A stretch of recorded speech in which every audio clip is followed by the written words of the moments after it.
studio here, but we're all inside. So I know that everybody's watching right now because we get to chat with you. Now, if you don't know Dr. Jody Carrington, you are going to in a few minutes. She is inspiring.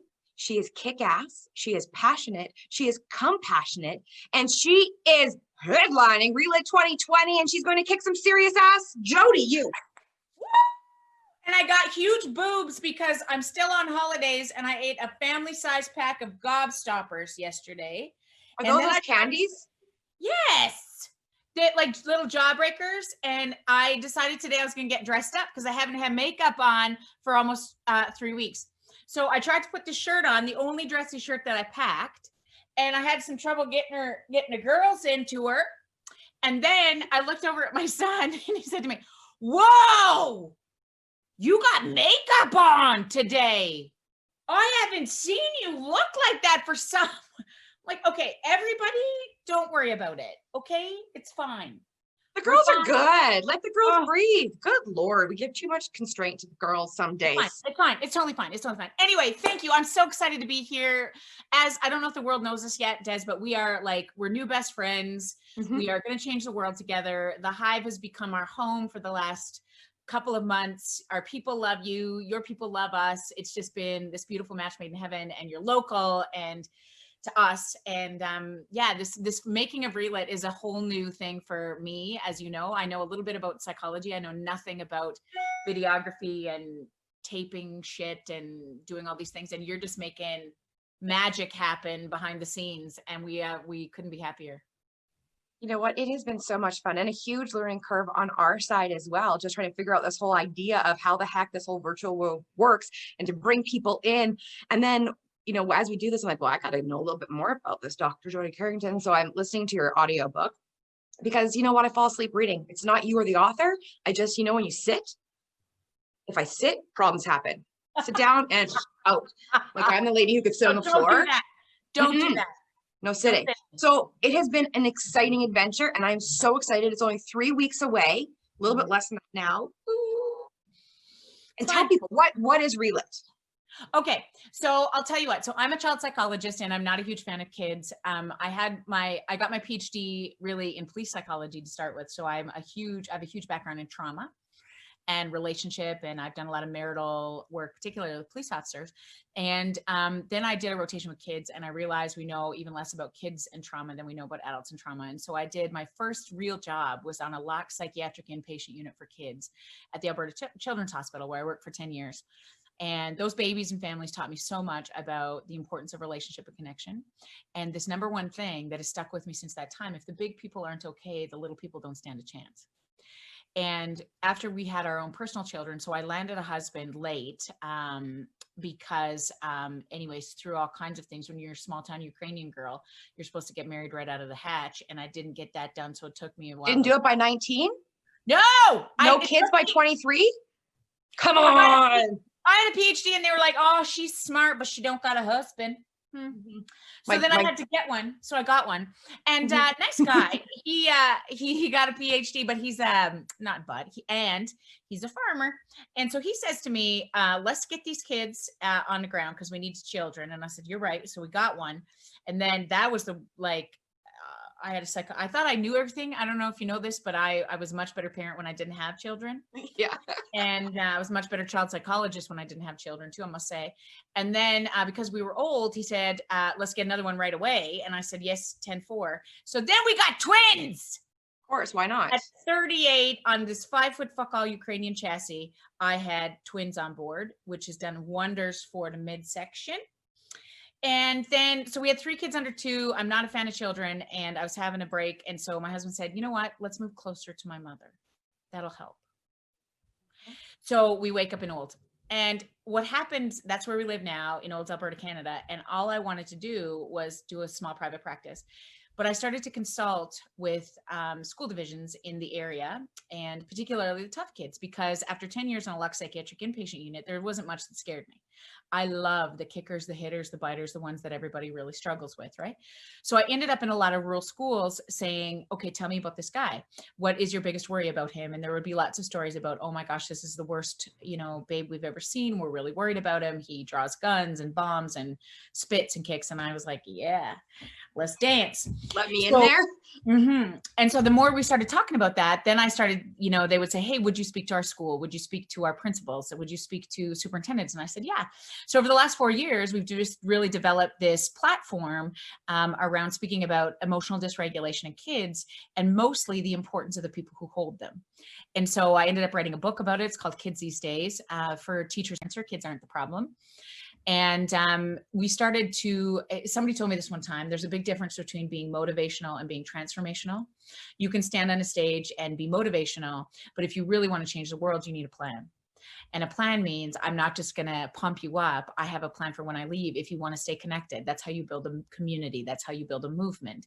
And so we were like, okay, so I'm going to write this book. And then how do we stay connected to this community that is so amazingly committed to this process of walking each other home?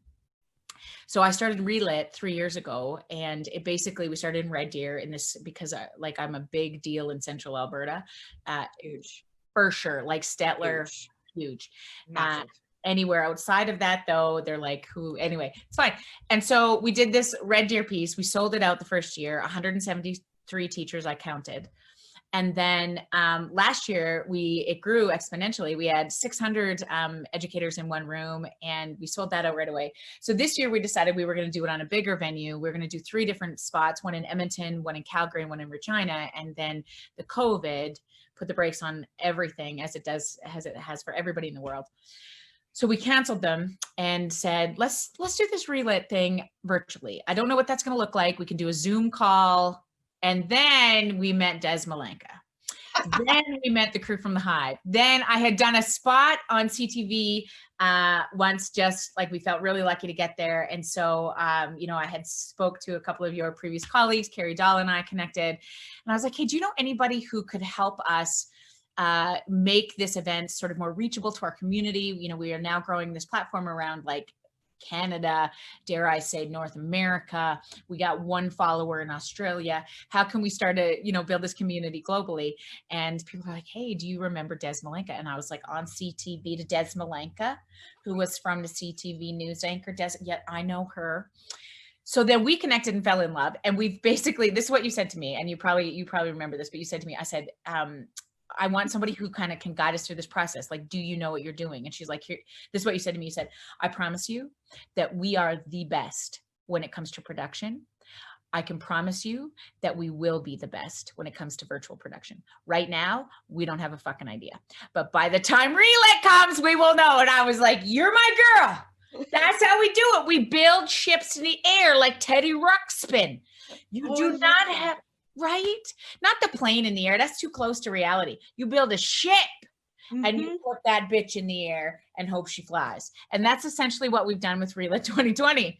And we then said it would be just too much to have Jody on stage for 6 hours of virtual content. So we were like, who could change the life of educators right now? Let's think about, like, let's dream huge and get the biggest people we could ever think of. And who'd influenced me the most over the years in education was a woman named Lori McIntosh, who was a kindergarten teacher, was on Ellen, has done a couple of really great things around kindness and really, implementing that in the classroom. Her and I got together and I said, okay, would you be a part of this day? She was like, oh my gosh, oh yes. And I said, grief is going to be a huge piece. Who do I know who speaks about grief? And I have a funeral director friend, Jeremy Allen, who is deathed.ca. He said, I'm in. I thought about my best teacher influencer in the United States of America, Joe Dombrowski, who is also an Ellen alum, a comedian. And he's a huge minority rights activist, LGBTQ, like he is just a rock star. And he said to me, what do you need? And I said, I need you to make teachers laugh. And he's like, it's my specialty. I got you. So he did this beautiful piece. And then Lanisha Tab and Naomi O'Brien are 2 educators from the United States of America, Black activist powerhouse women who've decided to change the language of education through social studies, and really talking about culture, bias, how do we sort of inform this? How do we talk to our babies differently right out of the gate so that they see and feel differently about the world? And so I said to them, I came on groveling knees and said, would you guys consider this? We need you up in Canada. And they were like, yeah. I almost died. So then we had them. And then we said to Jesse Lipscomb, who is also a local boy, activist, rock star, actor, musician, would you consider? I met him in the Hive and I was like doing my best charm moves on him. And it worked. He was flustered. He was like, yeah, let's go. And I'm like, okay, Jesse. So this day has just evolved. And then a good friend of mine named Mikey Dubs, is a DJ. And I was like, what, if you're going to do a production, you obviously needed, I got to get my dance moves going. Yeah. I mean, and I got some good white moves from the gravel pits in Kinsella that I am fixing to bring to the stage with me twin. Sand pits north of Gibbons from Stomping Grounds. You know. Yeah. So that's what's going to happen. And I'm so proud of this day already. Joe just sent in his piece yesterday. You said, I've watched Lanisha and Naomi's piece. I've watched, of course, Lori and I did a piece. I did a piece alone.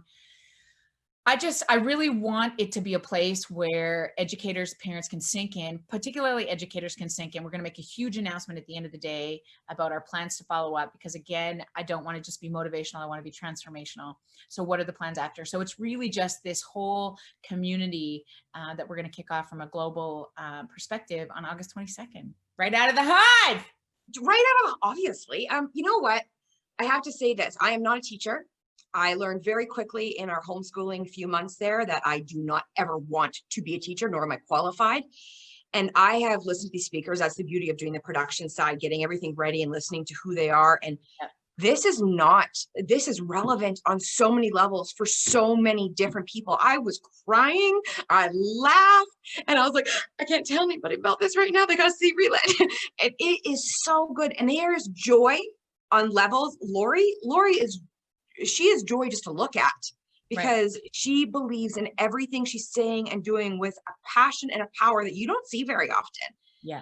And she's the educator. Joe, I'll let you talk about Joe in a second. She's the educator. And this is how I've defined it. Every time I've spoken in front of a teacher these days is, I want you to be the teacher that I want for my kid. Yes. And do you want to be, if you had to pick a teacher for your child, would it be you?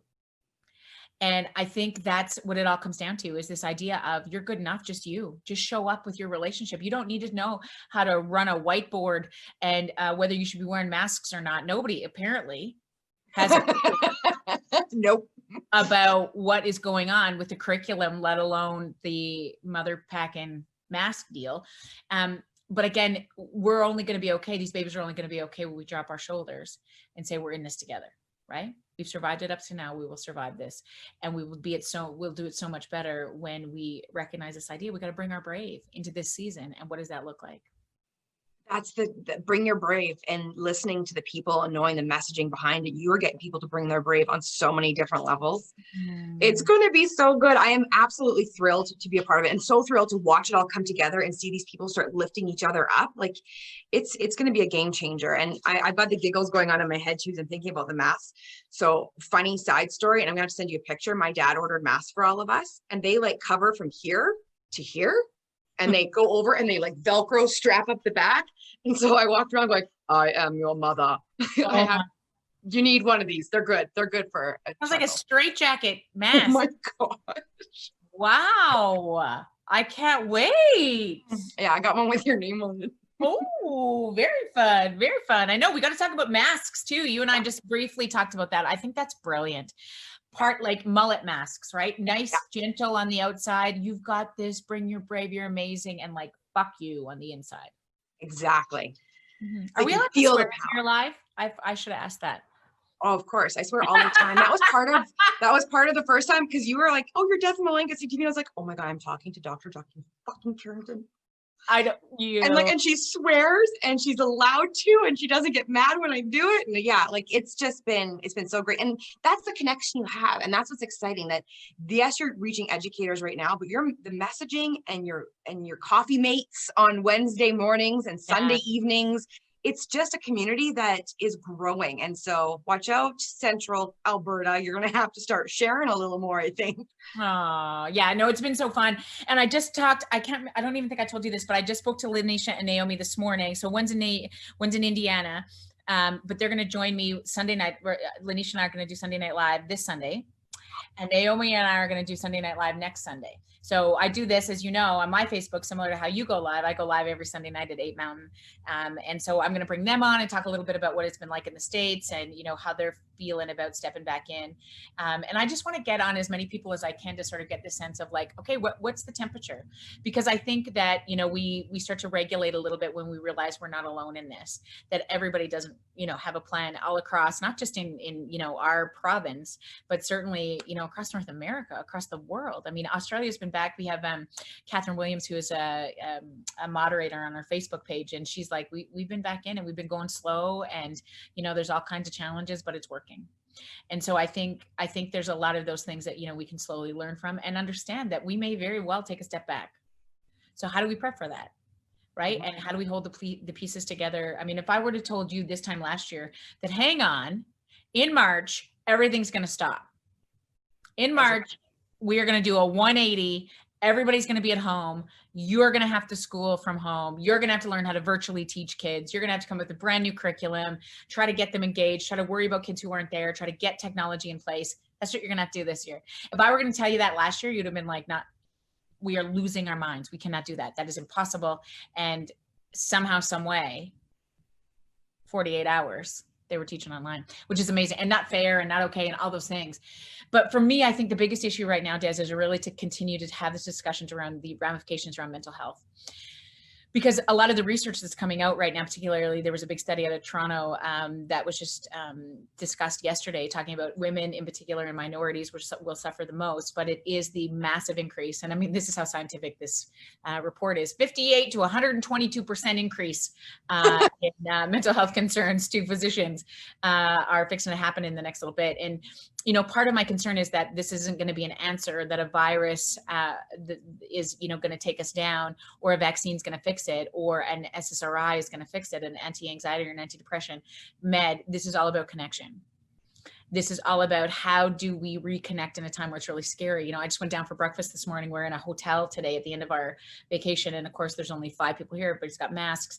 And just the hypervigilance that is now in everybody's body as I step, you know, close to another child or another person, you know, oh, sorry. Right. And so that is such a shift in the way that we need. And physiologically, my cortisol decreases when I'm in the same physical presence of people I know. And people who in this human race with me, you know, we're just walking each other home. And the fact that my cortisol is now going to be higher than ever is going to really be important. How do we get oxytocin, dopamine, those feel good stuff back in this safe place of relationship and connection? And how do we do that? How do we focus on that? Then and only then can we focus on literacy and numeracy, right? Despite what was said yesterday in the governmental discussion, literacy and numeracy has to be in the back of our minds. Relationship, connection, safety, all takes a prefrontal cortex to be intact. We don't even have a prefrontal cortex, so I can't teach curriculum. Right now, it's all limbic system. Right now, it's all fear. Right now, it's all concern about what's the next step. Am I safe? Are people I love going to die? Am I going to bring this home to my family? Am I risking my life for other people's children? Those are the conversations we need to have right now, right? We take those steps together. Is that going to help? Yep. We're wired for connection. Mm-hmm. We were never meant to do any of this alone. And the scarier we become, the more isolated we become, right? It's the primitive response to anything scary is you do this. Right? Physical distress, somebody's gonna punch you in the face, you should block, which makes sense. But the only way I figure out what that enemy is or what is coming at me is to connect and sort it out. If I'm missing that place, then I'm gonna stay locked behind these walls, which is often what happens in the breakdown of relationship. I mean, we often talk about walls in relationship as the barriers, and they're, you know, sort of, we're talking about them, you know, not real literal walls. Mm-hmm. But it is that sense of, I protect my heart. I protect my emotions. I protect myself physically. And now we're saying everything above age 4 or grade 4 has to have a mask. We now have the physical barrier that is going to require an exceptionally great effort to break through, right? And so much of it is going to happen with our balls. Okay, these balls here, you must engage with your balls better than ever. You got to smile with your balls. Smizing. Yes. This has to happen so much now because these have always been the window to the soul. And that is not what we're taking away. What is more contagious than the virus is kindness and connection, right? And when we're scared, we don't want to do those things. And the importance of empathy. Yeah. And so that's really where empathy comes from, right? Is the root of all kindness is empathy.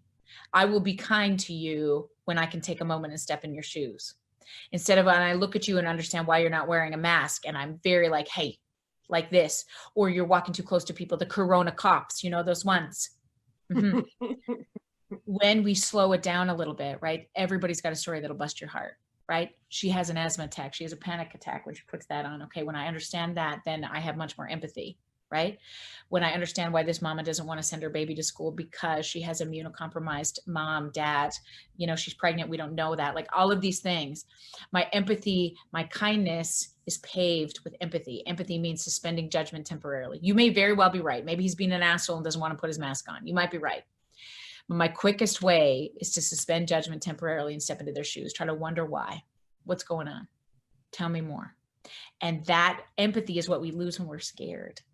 So our biggest battle right now is to fight the fear, is to stay connected and drop those shoulders and understand that we've got everything it takes to walk through this. Everything it takes, not a question in my mind, and that we'll be braver together. Well, I'm going to virtually hold your hand and let's do it. Yeah. I don't know if that works on whatever screen this is right now, but you're at, yeah, you can, this is prime example why I RELIT and listening to these conversations. It's a community filled with kindness and empathy and learning together. I mean, I've listened to people and they're like, you know, the biggest thing I always say is admitting you're wrong and moving forward. It's okay. Move it forward. You're going to be wrong a lot. I'm wrong. Don't tell my husband I'm wrong. Yeah, I know. Top secret. Yeah. And I mean, this is really the point too. You know, Lori McIntosh and I are writing a book called Teachers These Days, and there's a whole chapter now on repair, which I didn't put in Kids These Days because we're going to fuck it up. You know, John Gottman, after 45 years of doing marital research, would say it all comes down to this. The biggest predictor of couples who make it and couples who don't are not how much you fight. It is your capacity to repair. It is your capacity to apologize. It is your capacity to have those hard conversations when you say, I didn't mean that. Okay, well, what did you mean? I don't want to talk about it right now. Just, it's fine. How do we come back in and repair? Look at me. I'm sorry.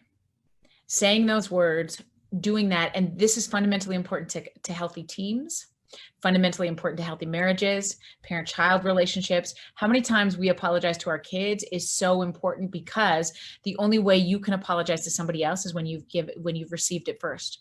You can't give away something you've never received.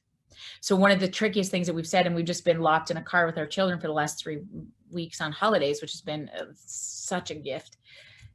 Jeremy says it's all that hashtag blessed, you know, but it's been so good. But I've said this line again and again. I am so sorry, guys. I'm new at this parenting thing. Did you know I was never a parent before you came along? Like I'm so sorry about that. That was very bad. Like mommy was losing her mind. I'm sorry. Right. And that's the repair. The problem is when you follow repair with a but, which is what we always want to do, it erases the apology. Mommy's really sorry for yelling, but if you would just turn your iPad down, it erases the apology. And if I say to Aaron, you know, yesterday Aaron and I were having a knockdown, shoot him out over something because he was really negative and I wanted to say something funny. And he was like, what? And I was like, you know, this is the attitude that I don't want to grow old with right here. Okay. Negative, negative, negative. Are you going to do this our whole marriage? Because if that's what you're going to do for our whole marriage, that's not what I want. I'm tired of it. That's what I said to him. He's like, did you just say you want to get divorced? No, that is not what I said. And how do we have those conversations? And I'd be like, don't speak to me that way. I'm sorry. I will say it nicer if you just weren't being such a dink. And he's like, oh, okay. Do you understand? There's no apology in there. No, none whatsoever. Preface it with the but. If you were, I would. Here's an apology. I'm so sorry. That was out of line. That's it. Oh, I'm going through my head and I'm going, oh, how many butts have I given out? I know. And we're going to have to really, like there's so many people that speak about this so much better than I do. Like Harriet Lerner has written a book called, she's one of my greatest teachers, Why Won't You Apologize? And I love the title of the book because it really is that thing that we just desperately want from other people. Just apologize. Say sorry to me. It's all we want from each other, right? So how do you do it in a way that garners an emotional regulation response from the person we love or we lead or we teach is so important about how you do that. And it really is about how do we not preface it with a but? How do we just say, I'm new here. I'm new to this. I've never been married for 11 years before. You'd think I'd get this figured out by now. And I don't know. That wasn't okay. I'm sorry. That's it. Shit, I wasn't expecting to learn stuff today. Now I'm gonna have to think my apologies over and I yell during hockey in a couple hours. Darn it. Oh no, for the Edmonton Oilers, Connor, I am sure you are watching the live with Des Malenka and Dr. Jody. Obviously. You look at me right now, McDavid. Now's the fucking time. Full screen. All right. You lead those boys right now. This is what we're going to do right now. You're going to get how bad you want it. You got this. I'm telling you what. You get in there, Chicago. They're scared. They are in our barn. I don't care if they only got 2 barn choices. They are in our barn, and you beat them. Yes. Oh my gosh, I'm so excited. I was just telling Des, I'm just telling you before we started here, we were supposed to drive today and meet a friend of ours and do a trail ride with the kids. And I was like, can we postpone that till tomorrow? Because Mommy's got a lot of golf to watch today. And the Oilers play 3:00 this time, 3:45 here. So 4:45 there, right? Mm-hmm. Yeah. And I was like, so we got to get into a hotel with a TV and the children need to go on their iPads because they will not win if I'm not watching. I'm very convinced. You better. If that's the case, did you watch the last game? Not the end of it, because Son of a bitch. I know. I was too nervous. This is my problem. I really hope my kids are below average hockey players currently. They're 7 and 10. And I'm very thankful for that because if my kid was anywhere near average and like may make anything other than a C team, I'd be put in jail because I'm the mom that's come on! And the signs around an arena that are like, hey, this is for fun. Those were for me because every time, like, and I coach as well. And generally I got to be with people who are like, okay, Joe. My 7-year-old novice C tier 677 last year on the bench are like, hey, Coach Jody. I said, yeah. Did you have 2 coffees this morning? I was like, why? Ooh, it's okay. It's all right. Well, here, you can take it all out on me. You can teach me how to skate this winter and just yell. Yeah. And Bob's your uncle. We'll be fine. You, me, Jamie Soleil. We'll go do some laps. She is a doll. Like she's one of the heart. Yes. You think you expect her to be nice because she's lovely and nice on what she does, but she's actually that nice in person. I love that. That's the authentic stuff, right? You can't fake that. Yes, you can't fake that shit. Yeah. So anyway, you guys will be friends. We got lots of options. We got lots of options. Well, you go do your day. I gotta go do mine. I gotta get some tickets still. I haven't got 50-50 tickets yet. We'll continue to see if we can get that done. Okay. Thank you, Des Malenka, for all you do. We are so excited to team up with the Hive, and I think we're gonna change some lives together. So, love. Changing them. Love you too. Mwah. Safe travels. Okay. Bye. Oh, and there's Charlotte. Bye.